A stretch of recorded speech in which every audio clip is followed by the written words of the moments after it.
So as we have seen in our previous topic about the concept of TMS,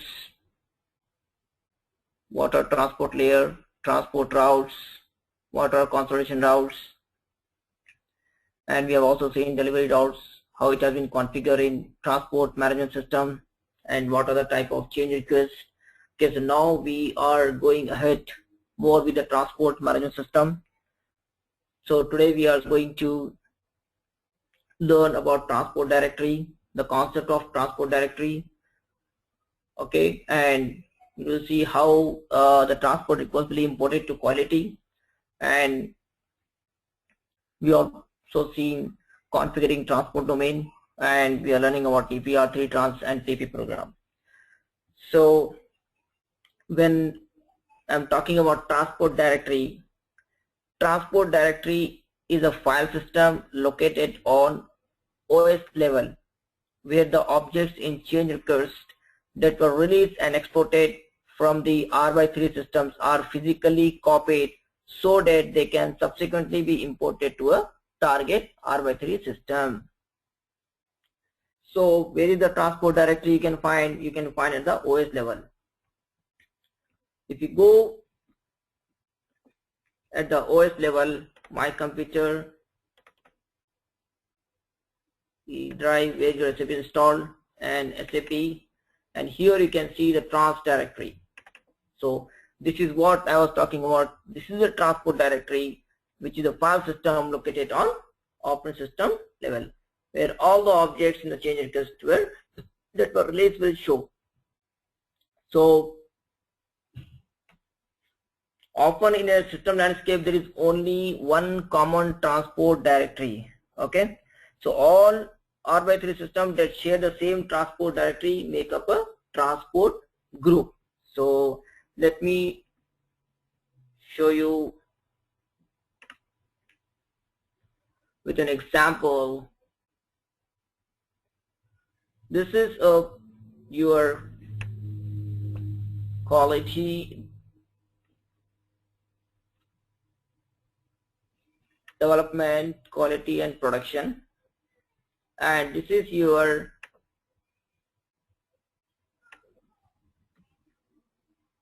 common transport directory, and production will have its own private transport directory. So this is your development, this is your quality, and this is your production. So this is your common transport directory.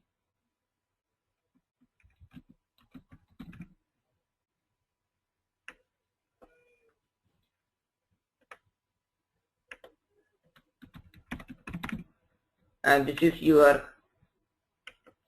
private transport directory. Okay, so this is in one transport group and this is in another transport group. So let's say this is transport group 1 and this is your transport group 2. Okay, so as I told, like all the R3 systems that share the same transport directory make a transport group. So these both are sharing the same directory. Okay, so they will share this transport directory, and this production is sharing its own private common transport directory, and whatever the transport requests are importing to the production. So that's why only one delivery route will exist between your quality and production. Okay, so if the transport directory is not shared with other system, then it is called the private transport directory. Okay,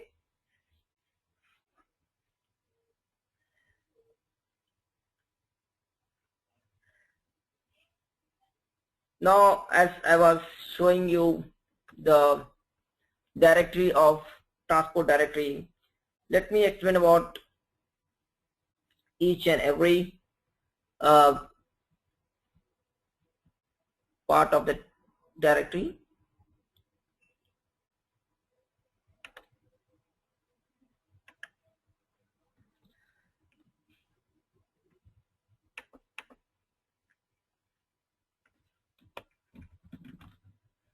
So the first thing, here is the bin directory. What is the bin directory? This directory contains tp underscore domain underscore pfl.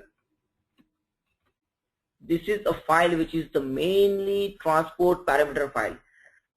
Usually asked in the interview question, that's why I am focusing more. So they will ask which is the transport parameter file, where it is located. So it's very simple. It's located under USR, SAP, under the trans you will find the bin. Under the bin you will find this parameter file. Okay. So next subdirectory is data. This directory usually contains actual data file of the related change request with the customizing and development changes. So whatever the development changes and customization changes done, it will show in your data file. Okay, so that's why if you see there are two files, one is a data file and another is a co-file. Co-file, nothing but this directory contains control files or change request information files used by the transport tool on the OS level.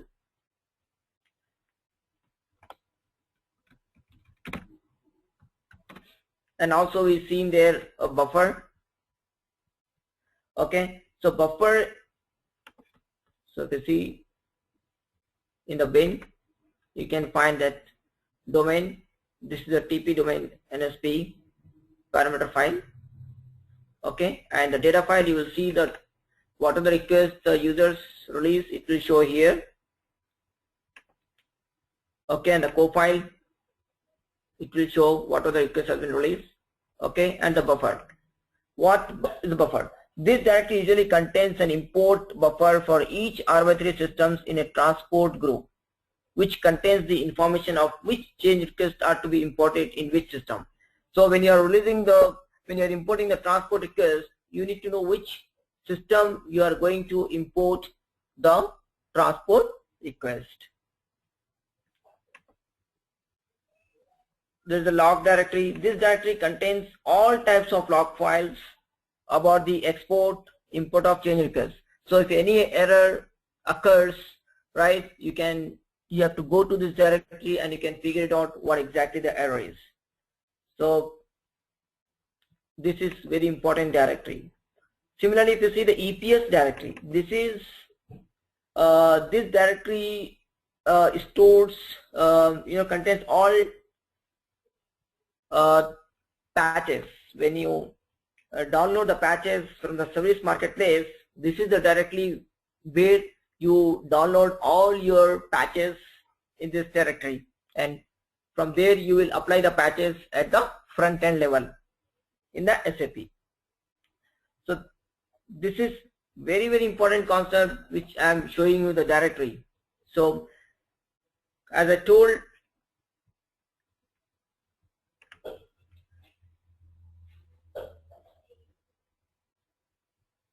the transport directory basically is a very important to know what are the whatever the information when you configure the TMS, it creates users and all other parameters when you configure the transport management system. Then when we are talking about performing import, what exactly the performing imports? Imports are normally not performed by the developer who requested an export, but by the system administrator.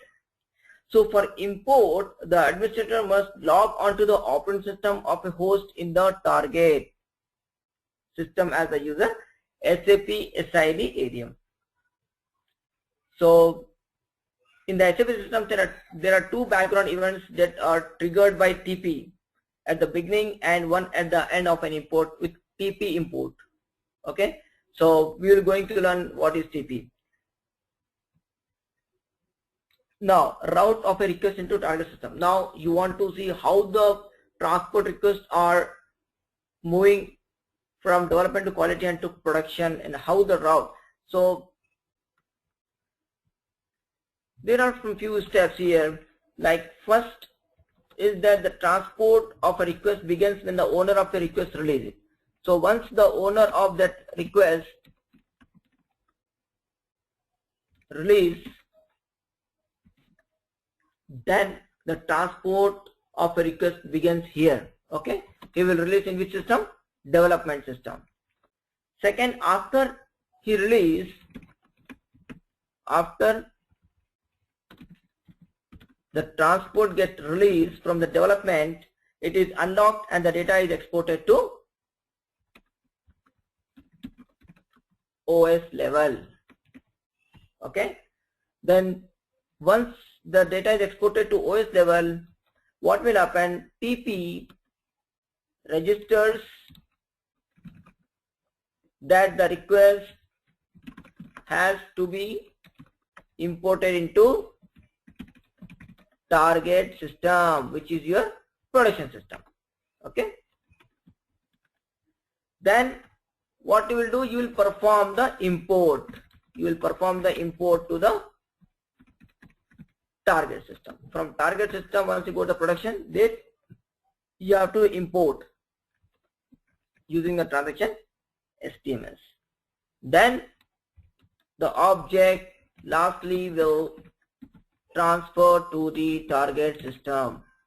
Okay, so this is a flow of a route when the transport request release, how it's going to the quality and how it's getting import into the target system.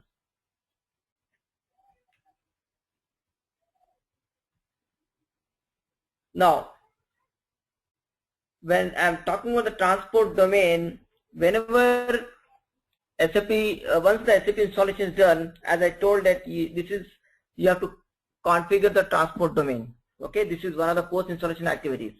So using STMS, once you go with the 000 client with user DDIC, when you enter STMS transaction code, it will say whether you want to create the configure the transport domain for the server. Then you have to say yes, and there you will going to configure the transport domain controller.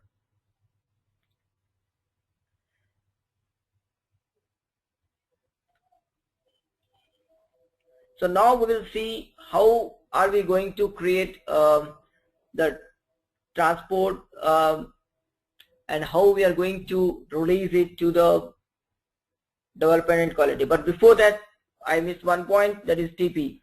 So what is TP? It is actually a transport control program.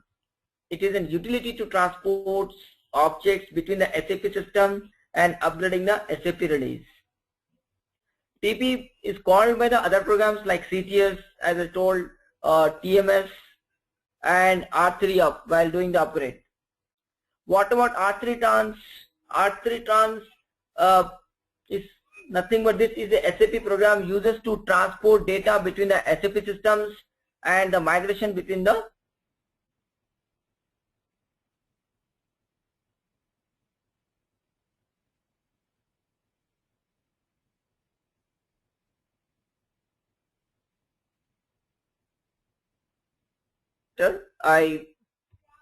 this is TP param. Okay, TP param is a global parameter file used by the TP and administered by SAP TMS. For each transport group, there are one transport profile. The transport profile contains the settings needed to configure the transport control program TP and R3 trans. So this is very, very important. As I told, like this, understand until you don't know the concept, then doing the practical will become very difficult for any basis consultants. So let me move to the TMS So already I have shown that HTMS is the transaction code used for configuring the transport management system. So here if you go and see overview and transport routes, you can see those systems, 3 system landscape. So NSP is our development and quality and production systems. Okay. Now how we are going to create a request. Okay. Let us create one request and we'll release it and we'll see what happens and how it gets imported into quality system. Now to create a request, as I explained, that SC10 is the transaction code for creating a customizing, and SC09 for workbench request.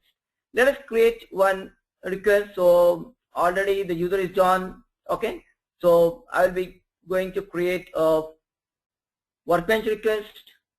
Click on the create button, select the workbench request and hit right check mark. Now here it's asking what kind of change requests are you going to describe. So as I told, like this kind of change request will be done by the functional consultant, okay, and developers, they will create the request and task. You as the basis person only need to import from quality to production and production client. So that's why, but since we doesn't have any request, but for the sake of knowledge, I'm creating a sample test. Okay, so let's say test workbench request, and the target is quality because we are moving the transport request from development to quality. So once you hit save, it came with the 2 transport number.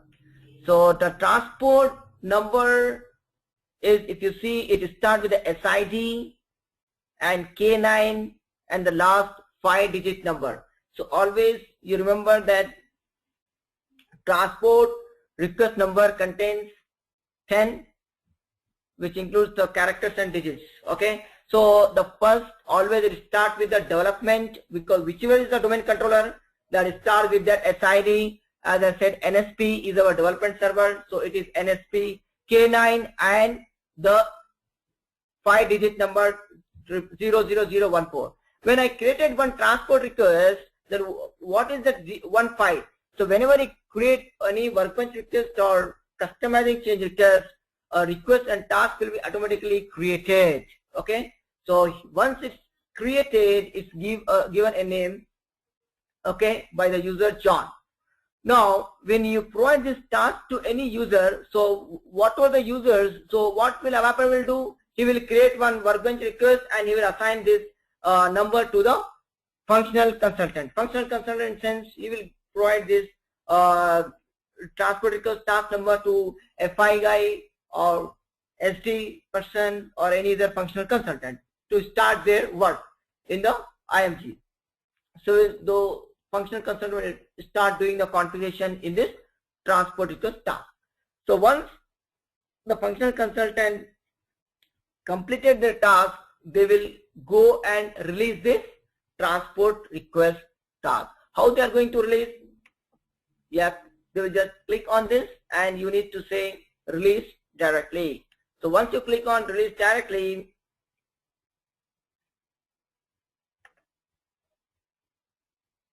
so I'm getting an error, let me see. Okay, so the let me go back. Let me create one customizing request.